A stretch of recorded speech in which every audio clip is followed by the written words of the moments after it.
Hey, boo, hey. Happy Monday. Another episode of Love of Mary Huntsville came on Saturday, and we've got to talk about it. You know it, right?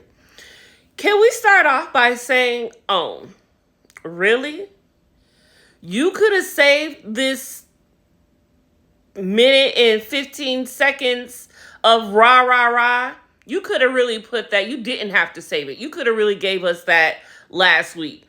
This was not nothing that needed to be a continuance because all the rah, rah, rah happened the last episode. You really could have gave us this. This was nothing. You saved this, wanting us to come back, thinking that it was going to be something big, and it was not as big as everyone was making it seem.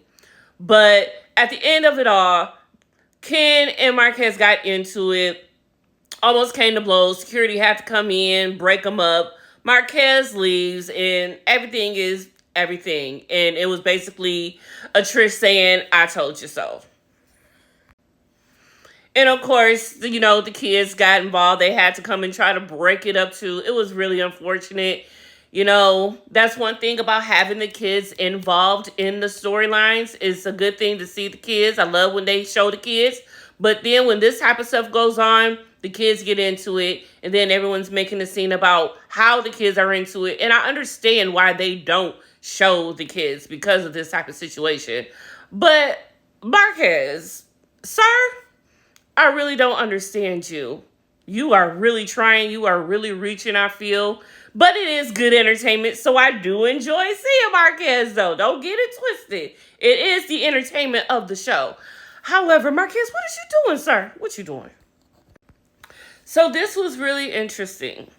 Kimmy and Jalen were talking, and, he's talking about how he feels that Marceau is more of a father figure than Maurice is. He feels that Maurice is more of, a mentor, a big brother, but he looks at Marceau more as a father figure. And when Kimmy relayed that to Maurice, you can see the look in Maurice's face like, damn. It's kind of like he was going through the years trying to figure out, is this really how I've treated this boy? And then realizing, well, maybe I did. And then you have to come to terms with that. And I don't think he was really ready to. I mean, Maurice has been there for him. And he's done well, I feel. He's done well. But, certain people learn and receive in certain ways.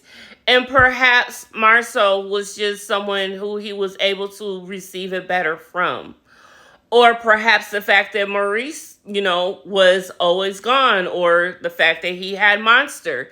See, Jalen feels that that Monster is Golden Boy 2.0, when I think Marceau felt that Maurice was Golden Boy 1.0 at one point. And so when it came to when Marceau and Maurice and all of them were sitting down together talking about it, you can tell the way Marceau was talking, it's like he's been there before. And yeah, Maurice was the golden boy and Marceau was the other child. So Marceau feels that. But also, when Jalen said father figure, all Maurice heard was father. And I think that's where it gut punched him a little bit more also. Because it's one thing to see someone as a father and then as a father figure. It is a difference. It is a difference. There's a fine line, but there is a difference. And it's a big difference. And I don't think that Maurice really understood that. I just feel that at this point, he just needs to do better at this point with Jalen and just whatever it is that he needs, be there for him. But he's a grown-ass man now. He about to move out of state and all of this stuff, trying to find himself. And I love that for him.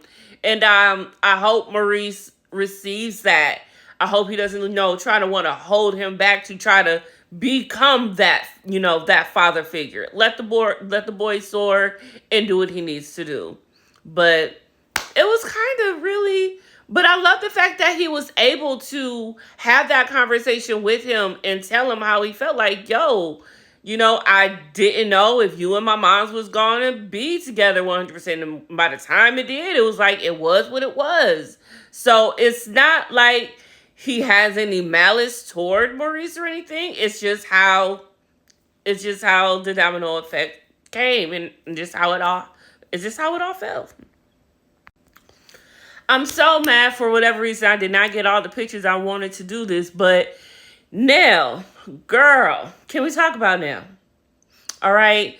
So first of all, Nell, we are learning how Nell feels about Destiny and Lance and all of this stuff. He learned about the baby when we all learned about the baby. She learned about the baby when he learned about the baby. And so when Destiny was feeling some type of way about him not telling her, he was just learning himself too.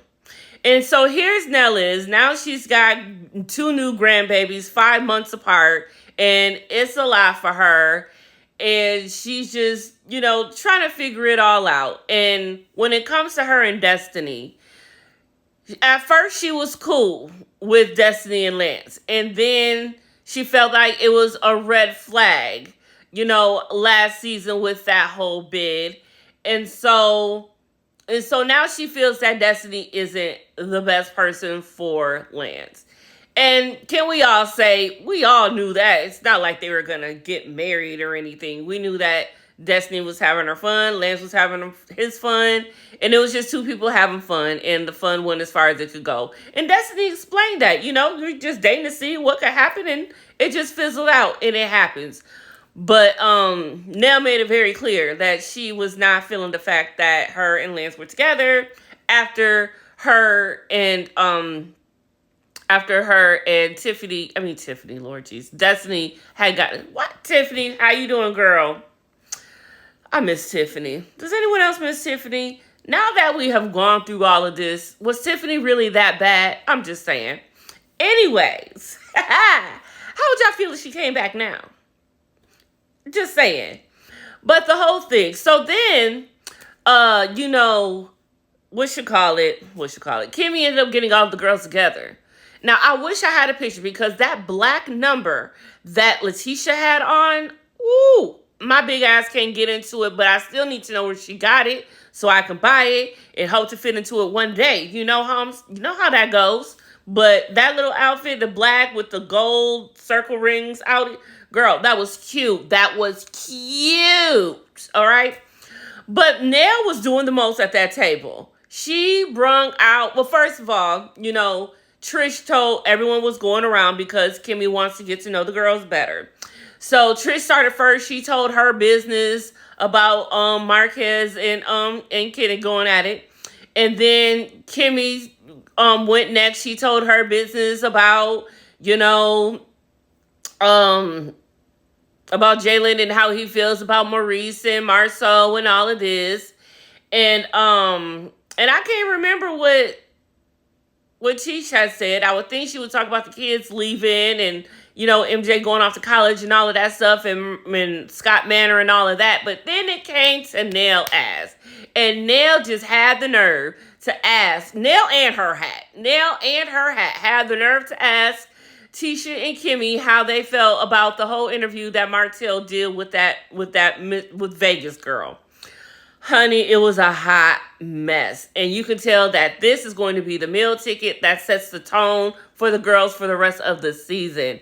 I feel Nell is definitely going to be the MVP this season because she seems to be putting it all out there and all together, which is what we're all wondering. And Tisha and Kimmy is like, oh, this is what you're doing? This is what you're trying to pull? But it was a good episode. So I suggest y'all watch it if y'all didn't, and I'll see y'all next video.